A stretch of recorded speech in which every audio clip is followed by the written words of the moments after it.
함께 하나님 앞에 찬양 드리며 나아가겠습니다. 주만 바라볼지라 하시는 찬양인데요, 이 찬양으로 하나님 앞에 영광 돌리며 나아가는 모두가 되길 간절히 소망합니다. 하나님의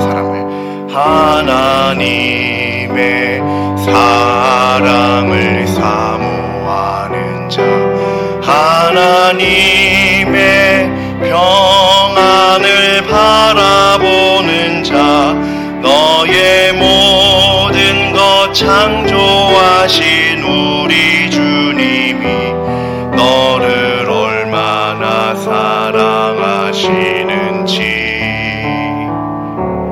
하나님께 찬양과 경배하는 자, 하나님의 선하심을 닮아가는 자, 너의 모든 것 창조하신 우리 주님이 너를 자녀 삼으셨네. 하나님 사랑의 눈으로 너를 어느 때나 바라보시고, 하나님 인자한 귀로서 언제나 너에게 기울이시니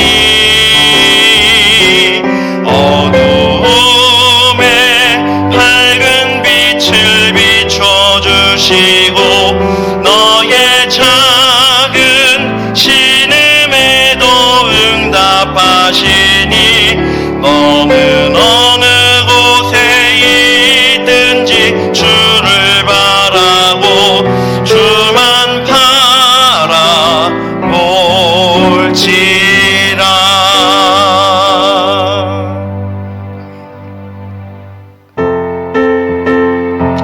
우리 계속해서 박수 치면서 기쁨으로 하나님 앞에 찬양 드리겠습니다. 참참참 피 흘리신, 참참참 피 흘리신 예수의 사랑 아래서 주님의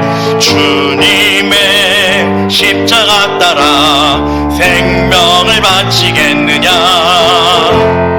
복음의 불길 오른다, 다 같이 일어나거라.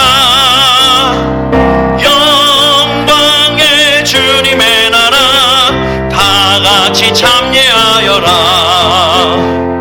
성령의 불길 성령불이야, 성령의 불길 성령불이야. 온 천하 세계 만방에 퍼치자 성령의 불길. 성령의 불길 성령불이야, 성령의 불길 성령불이야.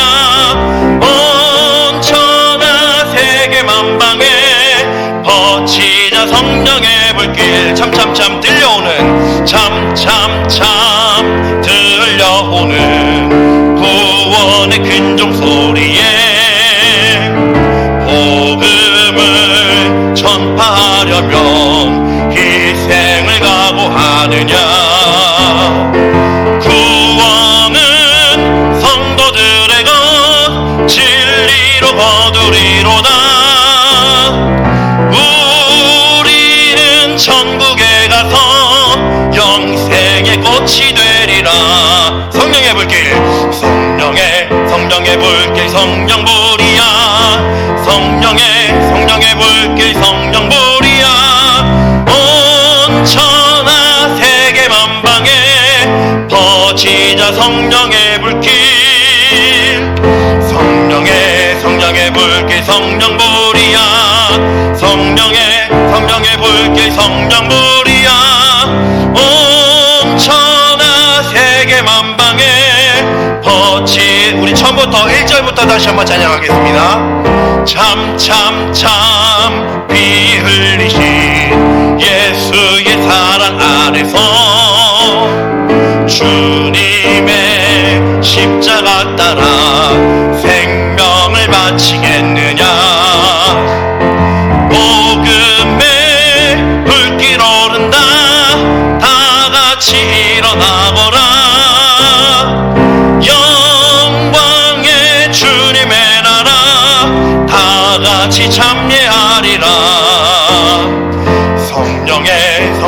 불길 성령불이야.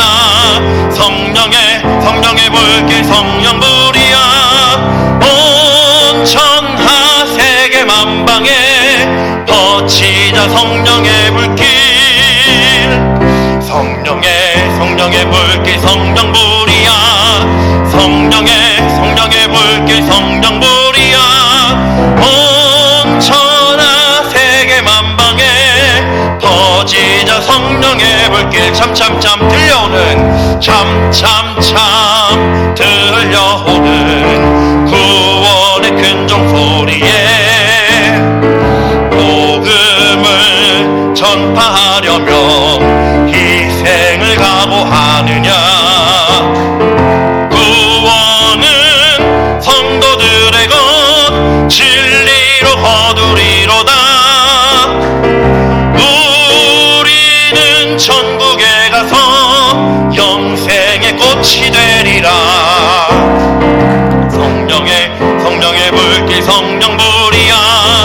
성령의 불길 성령불이야. 온 천하 세계 만방에 퍼치자 성령의 불길. 성령의 불길 성령불이야. 성령의 불길 성령불이야.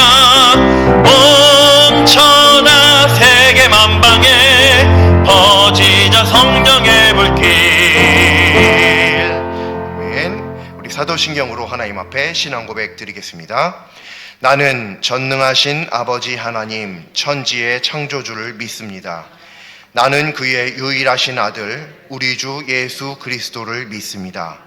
그는 성령으로 잉태되어 동정녀 마리아에게서 나시고 본디오 빌라도에게 고난을 받아 십자가에 못 박혀 죽으시고 장사된 지 사흘 만에 죽은 자 가운데서 다시 살아나셨으며 하늘에 오르시어 전능하신 아버지 하나님 우편에 앉아 계시다가 거기로부터 살아있는 자와 죽은 자를 심판하러 오십니다. 나는 성령을 믿으며 거룩한 공교회와 성도의 교제와 죄를 용서받는 것과 몸의 부활과 영생을 믿습니다. 아멘. 우리 찬송가 413장 함께 찬송드리겠습니다.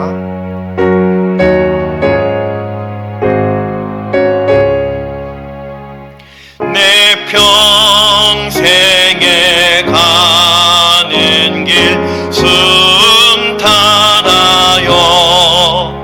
늘 잔잔한 강 받든지 큰 풍파로 무섭고 어렵든지 나의 영혼은 늘 편하다.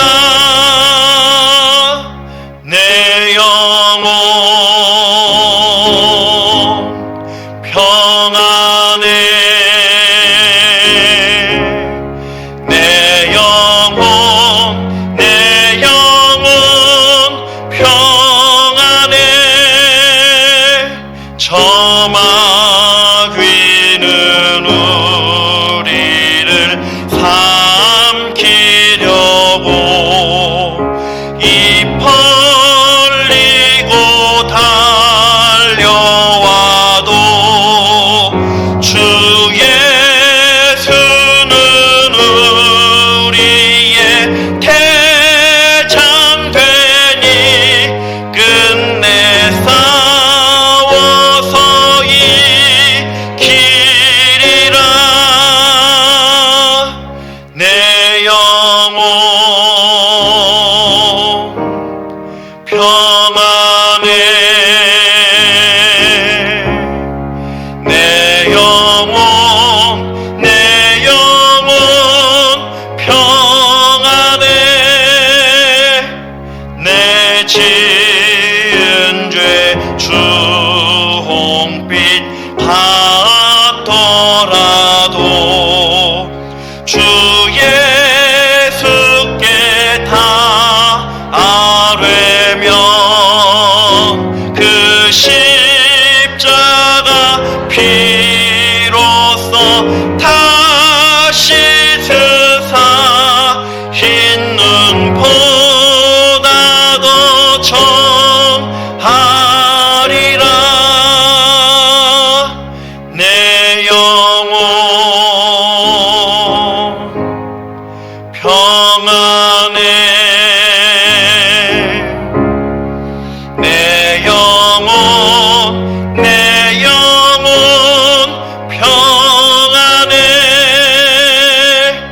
저 공중에 구름이 일어나며 큰 나팔이 울릴 때에 주 오셔서 세상을 심판해도 나의 영혼은 겁없으리. 내 영혼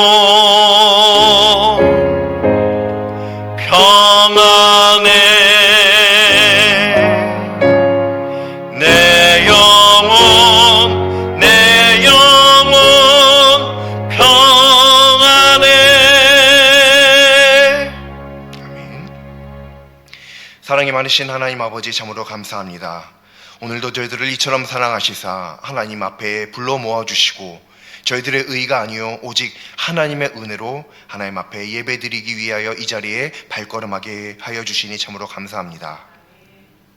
저희들의 의가 없사온즉 오직 하나님 앞에 감사하는 저희들이 되게 하여 주옵시고 이 예배를 통해 더욱더 하나님 앞에 가까이 나아가는 저희들 모두가 될 수 있도록 인도하여 주시옵소서. 예배는 하나님께서 받고 싶어 하시는 가장 중요한 것, 가장 첫 번째 되는 것인 줄로 믿사오니 이것을 하나님 앞에 드릴 때에 저희들이 이 자리 가운데 실패자로 서지 않게 하여 주시고 승리자로 서되 온전한 하나님의 예배자로 바로 서게 인도하여 주옵소서. 이 예배를 통해 저희들의 삶에 있는 수많은 여러 가지 상황과 환경이 물리쳐지게 하여 주옵시고 혹 그것들이 변화되지 않는다 할지라도 저희들이 믿음으로 바라보는 그 시각을 통해 모든 것들이 하나님 앞에 감사요 또 찬양의 이유가 되게 하여 주시옵소서. 저희들은 언제나 어디서나 하나님을 믿는 그리스도인이라는 그 귀한 이름 받은 자들로 살아가길 간절히 소망하오니 오늘 하나님께서 말씀 허락하여 주실 때에 그 말씀 가운데 저희들 능력 받게 하여 주시고 그 능력 가지고 세상 가운데 나아가서 말씀에 온전히 순종하는 제사보다 나은 순종을 온전히 하나님 앞에 올려드리는 저희들 모두가 되게 하여 주옵소서. 하나님 오늘도 말씀하여 주옵소서. 저희들 듣겠습니다. 하나님 말씀에 순종하겠습니다. 오직 하나님 앞에 영광 돌리는 하나님께서 기뻐하시는 삶을 살아가는 하나님의 자녀 저희들 삼아 주시옵소서. 감사드리며 예수님의 이름으로 기도드립니다. 아멘.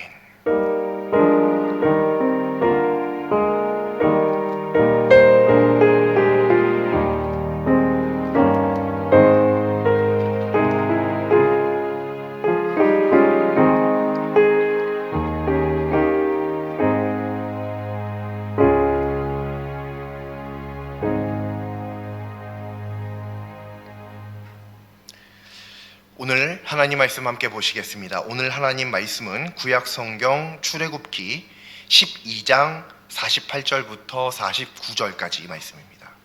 제 성경책으로 구약성경 100쪽, 101쪽에 있습니다. 출애굽기 12장 48절부터 49절까지의 말씀입니다. 출애굽기 12장 48절, 49절 두 절 말씀입니다. 우리 함께 합독하시겠습니다. 너희와 함께 거류하는 타국인이 여호와의 유월절을 지키고자 하거든 그 모든 남자는 할례를 받은 후에야 가까이 하여 지킬지니 곧 그는 본토인과 같이 될 것이나 할례 받지 못한 자는 먹지 못할 것이니라. 본토인에게나 너희 중에 거류하는 이방인에게 이 법이 동일하니라 하셨으므로. 아멘. 하나님을 믿는 그리스도인은 자신과 같은 다른 그리스도인과의 관계를 이야기할 때 가족이라는 표현을 자주 사용합니다. 성경을 근거로 하나님께서 모든 사람의 아버지 되어주시니 당연히 하나님을 믿는 모든 그리스도인은 가족의 관계가 맞습니다. 여기까지는 참 놀랍고 감사한 은혜이지만 혹 누군가가 이를 악의적으로 역이용한다고 한다면 이는 하나님께 죄를 범하는 것이 됩니다. 따라서 그리스도인으로서 그동안 숱하게 이야기해왔던 가족이라는 이 관계가 어떠한 의미를 가지는 것인가, 이 가족의 관계가 어떤 의미인가를 오늘 하나님의 말씀을 통해서 깨닫고 또 이 시간부로 열정과 감사로 이 가족의 관계를 올바르게 하나님 앞에서 세워가는 모두가 될 수 있기를 간절히 소망합니다. 오늘 하나님의 말씀을 보면 하나님께서 모세와 아론에게 설명하시는 유월절 규례에 대한 말씀을 확인할 수 있습니다.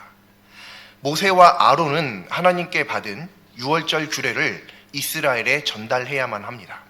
그래야 앞으로 이스라엘이 유월절을 하나님 앞에 올바르게 지킬 수 있기 때문에 그렇습니다. 그런데 한 가지 문제가 있습니다. 어떤 문제냐면 이스라엘이라고 하는 한 나라, 한 국가, 한 민족 안에 그들만 살고 있었던 것이 아니라 이때는 종의 문화가 있었죠. 그런 제도가 있었던 시절입니다. 즉, 이 이스라엘 백성들 중에 이스라엘 사람들이 아닌 거류하는 타국민들 혹은 타국에서 품꾼으로 종으로 돈 주고 사온 사람들이 있었다는 것입니다.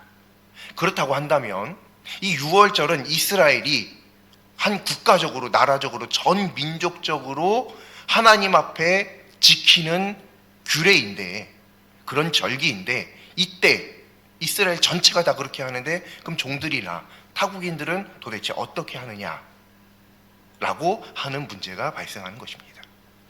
그래서 오늘 하나님께서 이 말씀을 보시면 어떻게 해야 될 것인가에 대해서 말씀을 허락해 주십니다. 이에 대한 답이 되는 말씀이 오늘 말씀인데 48절 말씀을 보면 혹시 이스라엘 중에 거류하는 타국인 그리고 타국인으로서 품꾼인 남성은 할례를 받은 후에 이스라엘과 같이 유월절을 지킬 수 있다는 말씀이 분명히 나와 있습니다.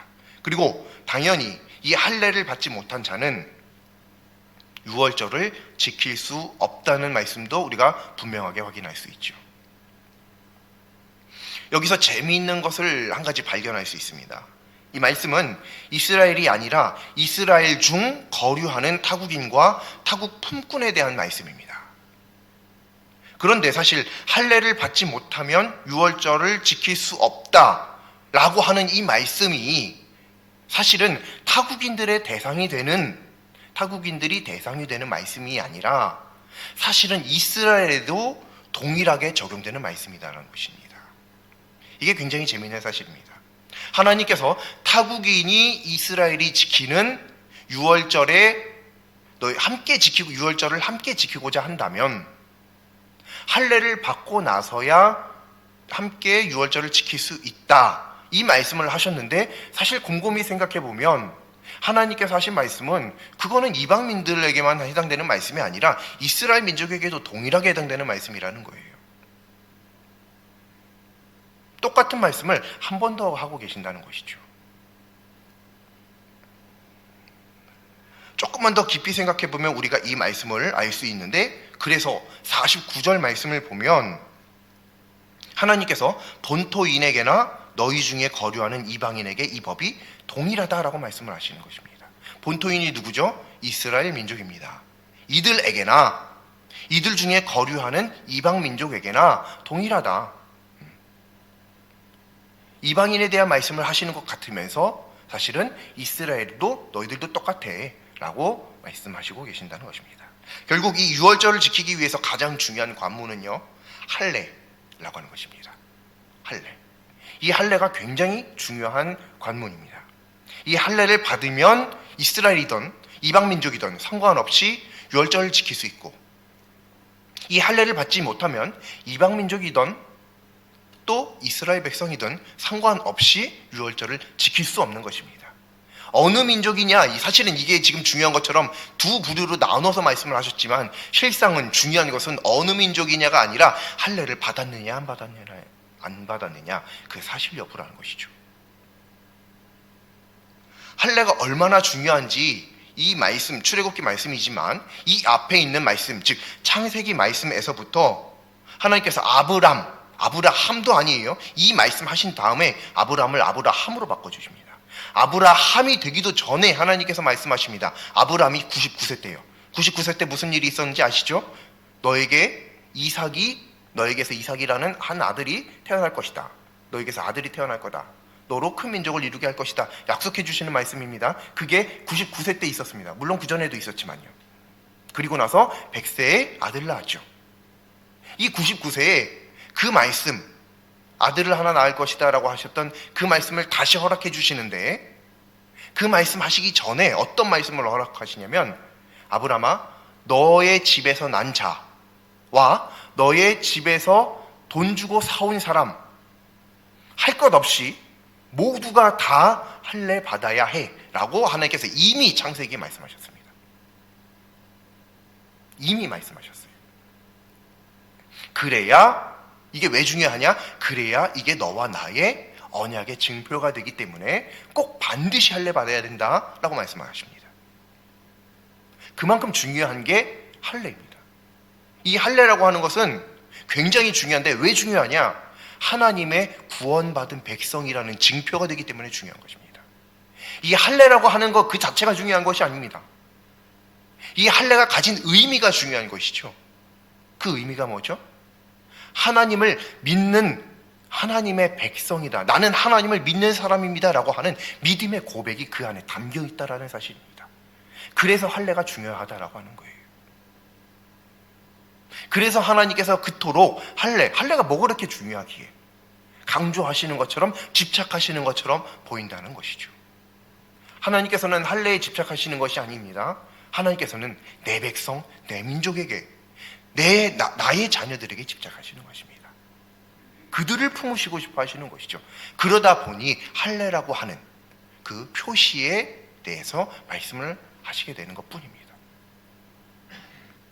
성경 여러 말씀을 통해서 하나님께서 할례를 매우 중요하게 여기신다, 말씀하신다는 사실을 우리는 성경을 통해서 명백하게 우리는 확인할 수 있습니다.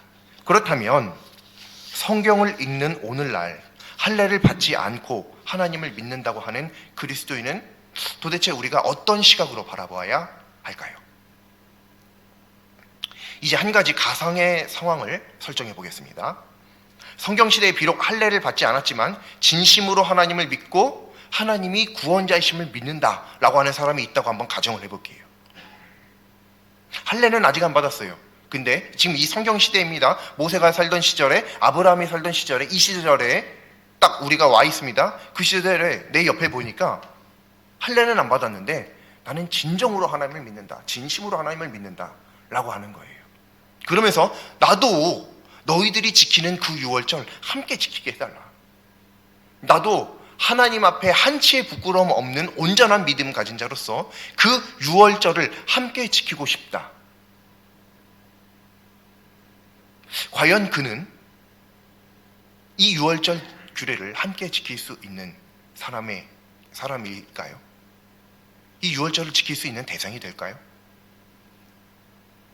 사람은 겉모습만 보지만 하나님께서는 중심을 살피십니다. 그렇기 때문에 하나님께서 딱 중심을 살펴보시니까 진짜예요. 이 사람이 하나님을 정말 선하고 온전하게 믿는 사람이에요. 그러면 할례 안 받아도 혹 유월절을 함께 지킬 수 있지 않을까요?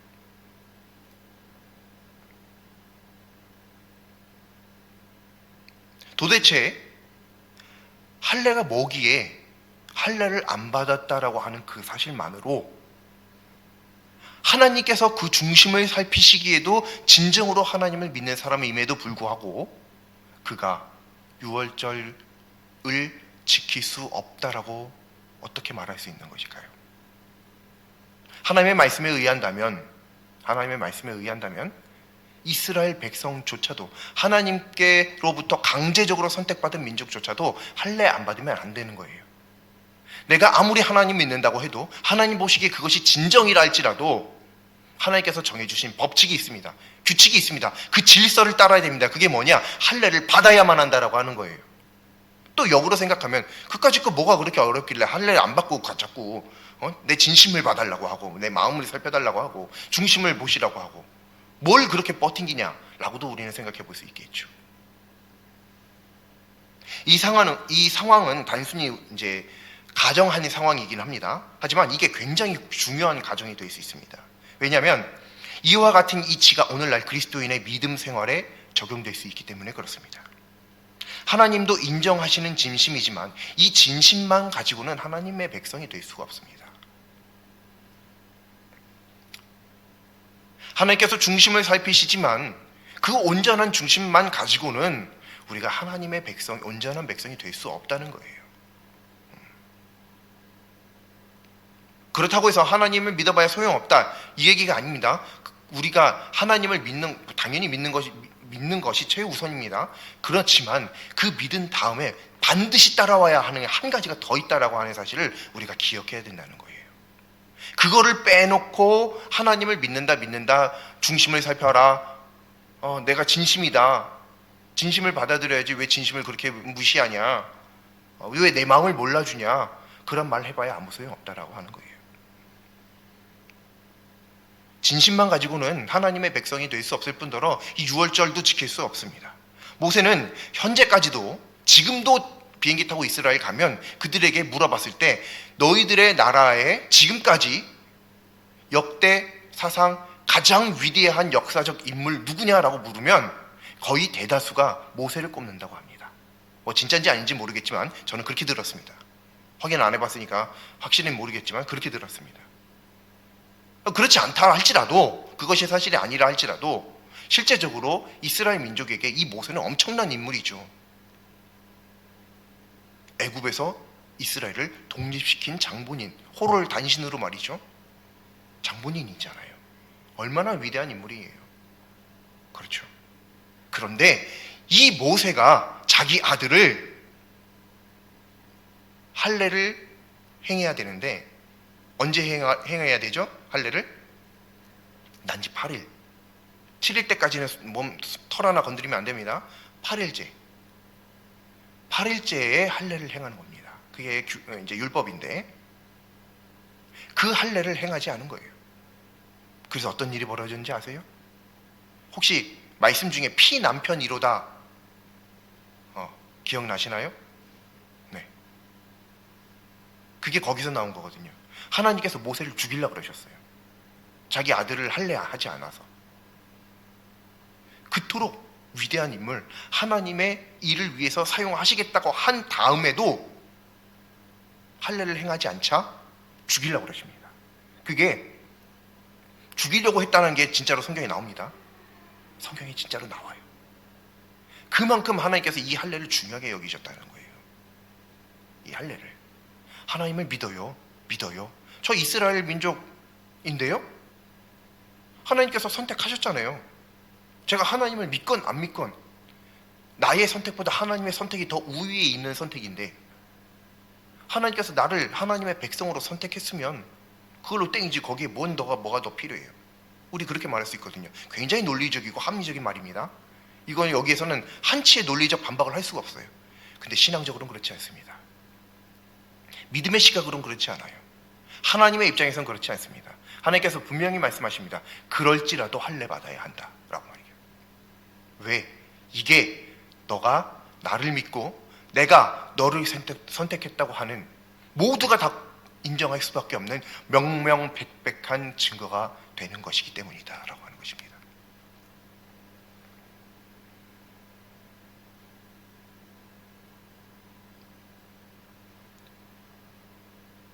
진정 하나님을 믿는 믿음이 있다면 삶 속에서 할례라는 형태로 실질적인 순종을 보여라. 이게 하나님의 요구사항입니다. 이것은 단순히 이스라엘에 거류하는 타국인과 타국 품꾼에게만 적용되는 것이 아니라 이스라엘에게도 동일하게 적용되는 겁니다. 이거는 이방인이라고 해서 차별하게 이렇게 어렵게 하나님께서 말씀하신 게 아니라 내 민족, 내가 선택한 백성도 너희들도 똑같이 해야 돼. 다 공평하게, 이거는 모두가 다 하는 거야 라고 하시는 겁니다. 그게 뭐예요? 할례예요. 할례가 뭐라고요? 하나님, 저 하나님 믿어요 라고 말만 하지 말고 하나님을 믿는다라고 한다면 너의 삶에서 실질적인 순종으로 그 믿음을 보여라. 그중 한 가지가 이 성경시대에는 할례였다는 거예요. 그래서 할례가 중요한 것이지 할례의 의미가 중요한 거라고 했습니다. 할례의 의미, 하나님을 믿는다라고 하는 증표예요. 그게 왜 중요해요? 하나님을 믿는다라고 한다면 삶 속에서 하나님을 믿는 사람으로서의 삶이 보여져야만 한다라고 하는 것이죠. 단순히 나 하나님 믿어요. 근데 발걸음은 교회로 향하고 있는데요. 저 보세요. 지금도 누가 수요일날 교회 나와요? 누가 금요일날 교회 나와요? 주일날 한 번 나오는 것도 힘들다고 그러는 시대에 아직도 코로나 안 끝났어요. 근데 저는 지금도 나와요. 다음 주도 나올 거예요. 이게 다가 아니라는 거예요. 이게 다가. 삶 속에서 할례가 드러나야 된다는 것입니다. 하나님을 믿는다? 하나님께 선택받은 하나님의 백성이다? 그렇다면 너의 삶 속에서 실질적으로 순종하는 모습이 보여져야 되지 않냐? 하나님께서 지금 그 말씀을 하시는 거거든요.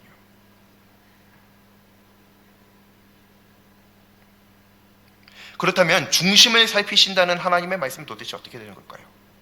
진정으로 하나님을 믿는다라고 하는 이 중심이 하나님 보시기에도 진정이라고 한다라고 한다면, 온전한 믿음이라고 한다면 그것만 가지고는 안 되는 거냐? 서로 상충되는 것처럼 여겨질 수 있습니다. 하지만 절대로 그렇지 않습니다. 당연히 말씀과 같이 하나님은 중심을 살피시는 분이십니다. 하지만 이스라엘이 된다는 것, 또 이스라엘이 지키는 유월절을 함께 지킨다는 것, 이스라엘화 된다는 것, 이스라엘의 가족이 된다는 것, 이것의 측면에서는 이게 여기서 끝이 아니라는 거예요. 하나님을 믿는 것에서 끝이는 것이 아니라 하나님을 믿는 다음에는 믿음의 삶을 살아가는 것으로 더 나아가고 성장해야만 한다. 이게 하나님께서 말씀하시는 하나님을 믿는 사람, 하나님께 선택받은 사람이 마땅히 보여야 할 삶의 모습이라는 사실입니다. 같은 말이라 할지라도 그 말을 할 수 있는 사람이 있고 해서는 안 되는 사람이 있습니다. 입장의 차이가 있는데요. 가족을 받아들이는 입장에서야 어차피 사람으로서는 하나님과 같이 중심을 살필 수도 없고, 또 뭐 진심인지 아닌지 알 수도 없고, 그냥 단순히 겉모습만 보고 판단하는 것밖에 할 수 없으니 그저 하나님을 믿는다라고 한다면 아 그러시군요, 그냥 누구든지 진실되게 품어줄 수 있어야 하는 것이 현재 우리들의 상황이긴 합니다. 이것은 정말 그래야만 하는 겁니다. 문제는 이러한 사실을 악의적으로 역이용하는 것이죠. 즉 아무런 믿음의 삶 없이 그저 말로만 나 하나님을 믿어요, 그러니까 받아주세요, 이게 그들을 품어줘야 한다라고 하는 그 하나님의 말씀을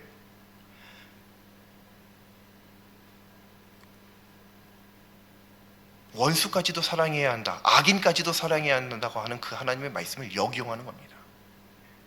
이게 일종의 하나님을 빙자한, 성경을 빙자한, 믿음을 빙자한 폭력입니다. 굉장히 나쁜 거, 악한 것입니다. 이건 명백하게 하나님 앞에 회개해야 될 매우 큰 죄입니다. 특히 교회 안에서 이는 매우 중요한 것입니다. 하나님의 백성이 된다는 것, 이 이스라엘이 된다라고 하는 의미인데, 동일하게 오늘날 하나님의 백성이 된다는 것은요, 교회가 된다는 거예요. 내가 하나의 교회로서 세워지는 거예요. 각 사람이 각 교회로서 세워지는 거예요.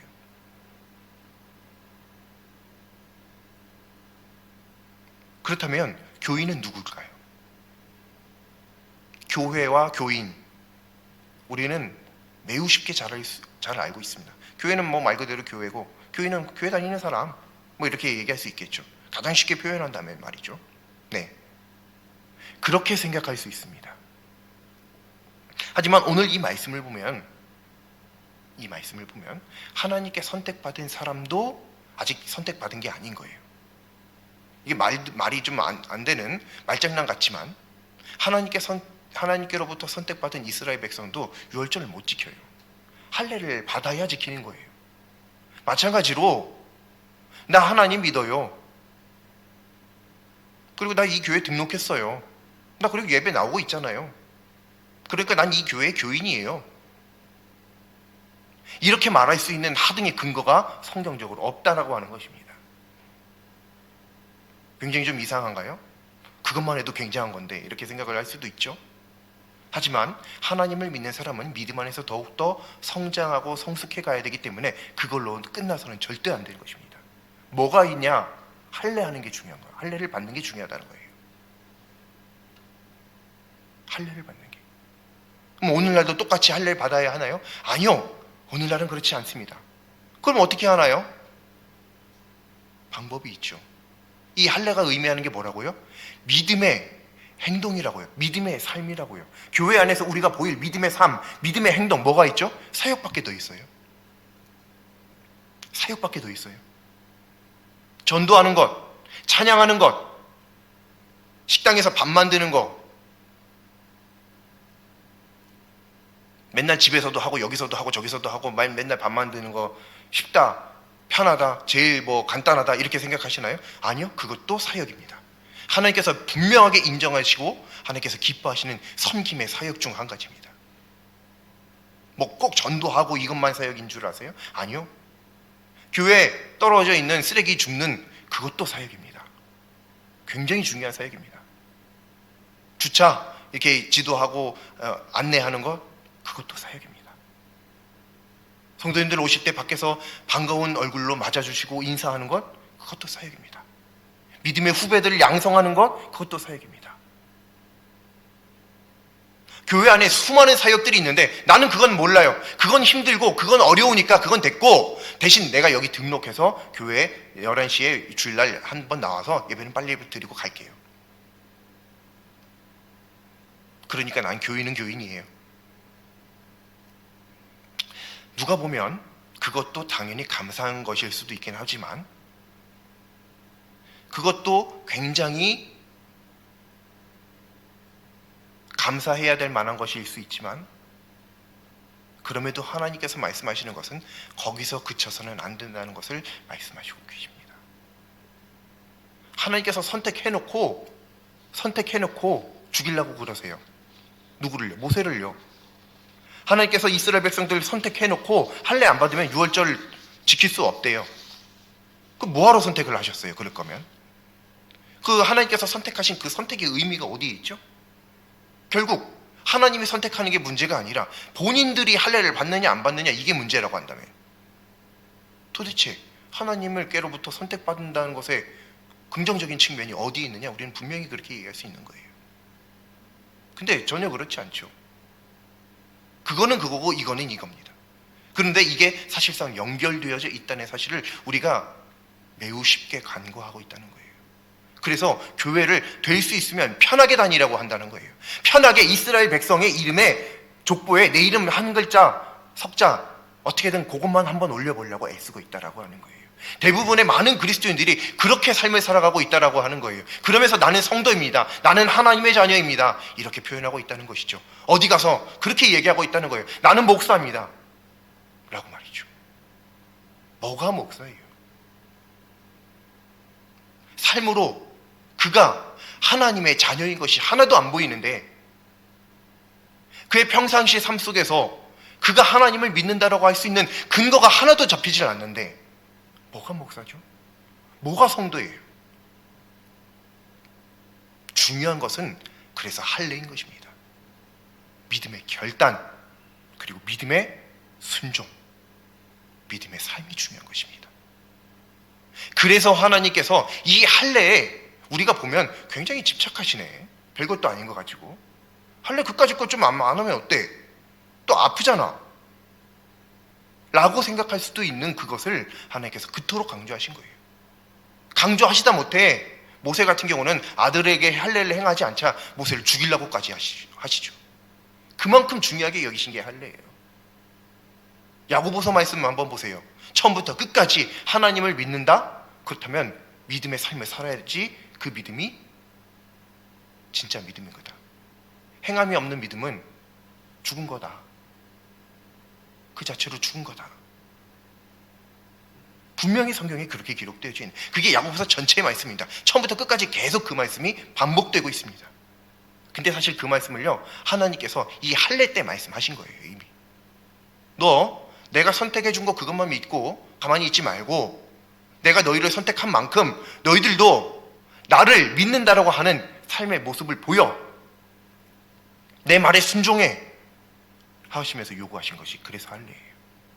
우리가 이것을 깨달아야 하는 것입니다.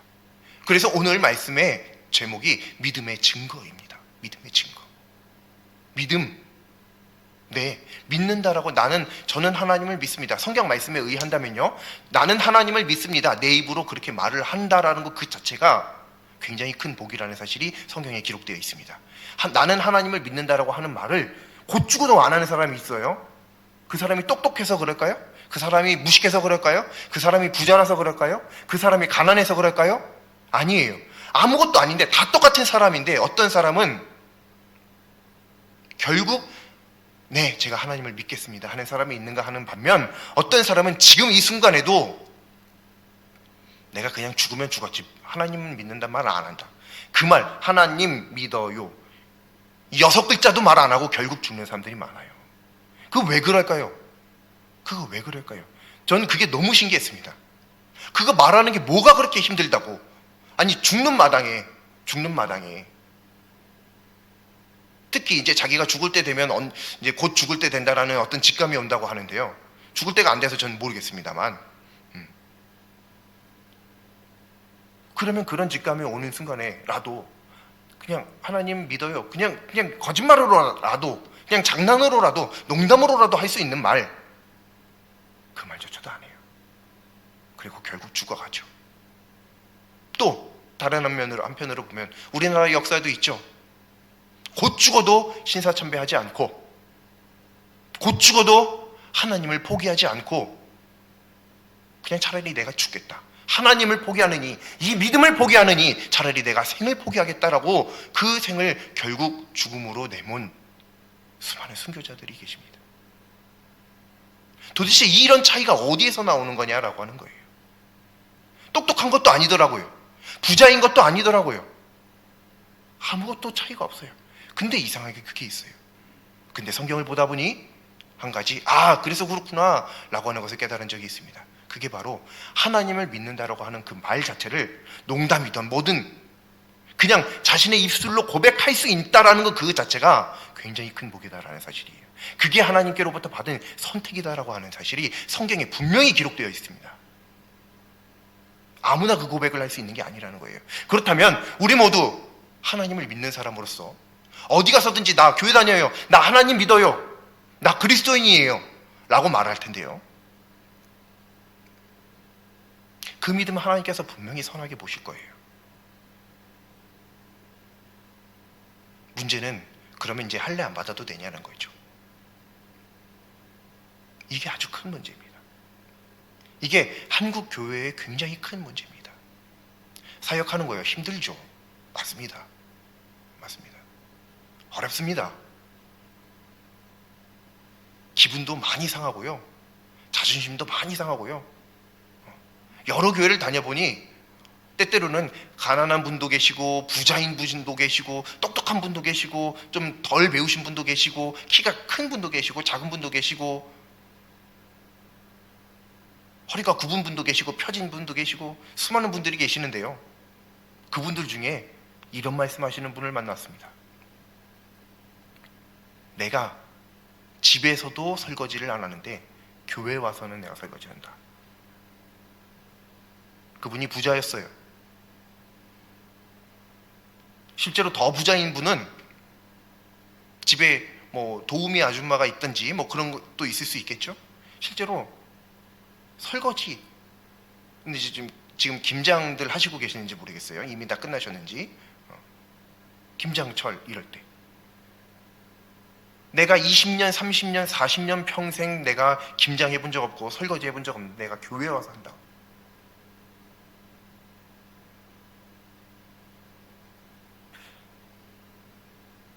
바로 이런 것들이 하나님 앞에 선하게 보이는 것입니다. 하나님 앞에 나의 모든 건 내려놓고 교회에 와서 가장 낮은 자리에서 가장 하나님을 높게 섬길 수 있는 그런 섬김의 자리로 가는 것, 그러한 순종이 바로 믿음의 증거가 되는 거예요. 교회는 편하게 다니는 곳이 아닙니다.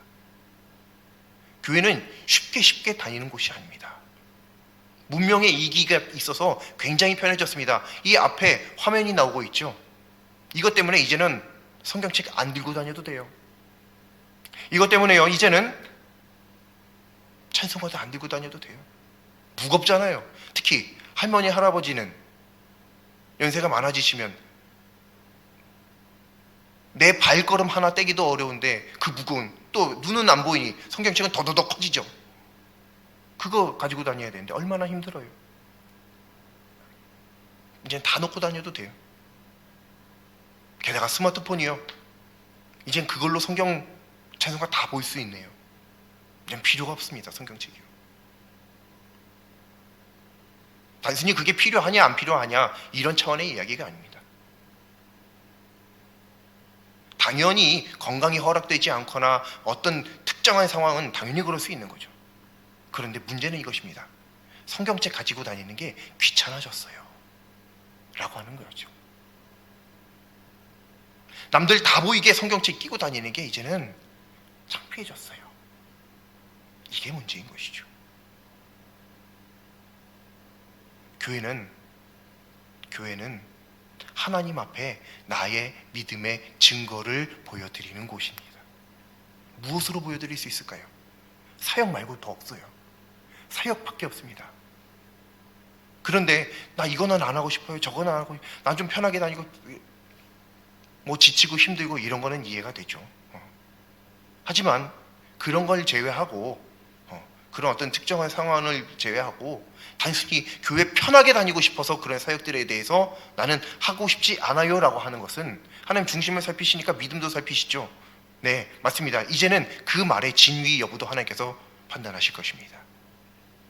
너가 편하게 다니려고 거절한 것인지, 아니면 정말 어려운 상황이라서 피치 못해서 거절한 것인지 내가 다 안다, 분명히 그러실 것이다 라고 하는 거죠. 분명히 있을 것입니다. 그때 우리가 하나님 앞에, 물론 우리는 어떻게든지 당당할 수는 없겠지만 조금이나마 하나님이 그래도 제가 이렇게 했습니다 라고 말씀드릴 수 있으려 한다면 우리가 믿음의 증거를 보여야 합니다. 그것이 바로 할례인 것입니다.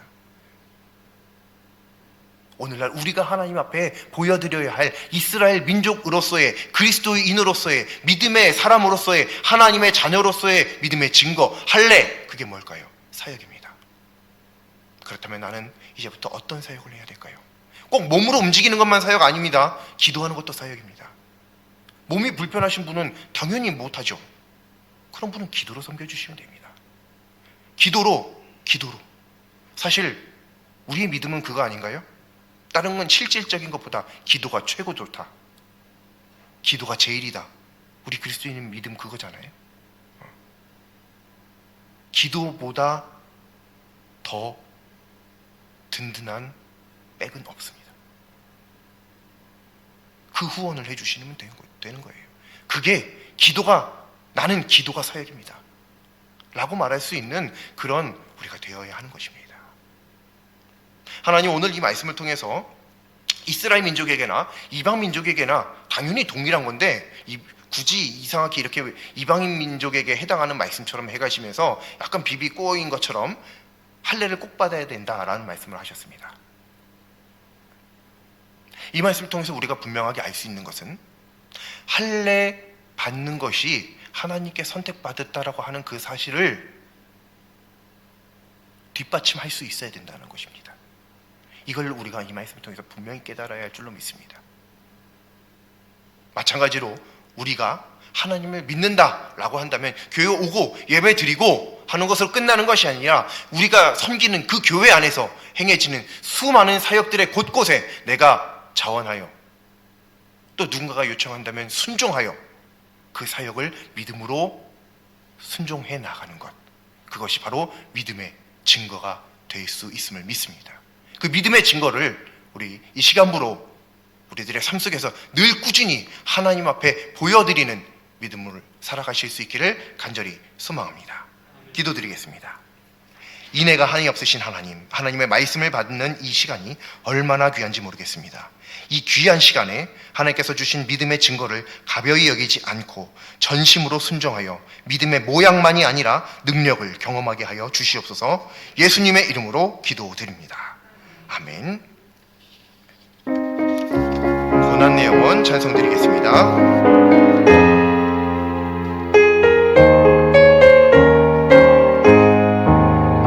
고난 내 영혼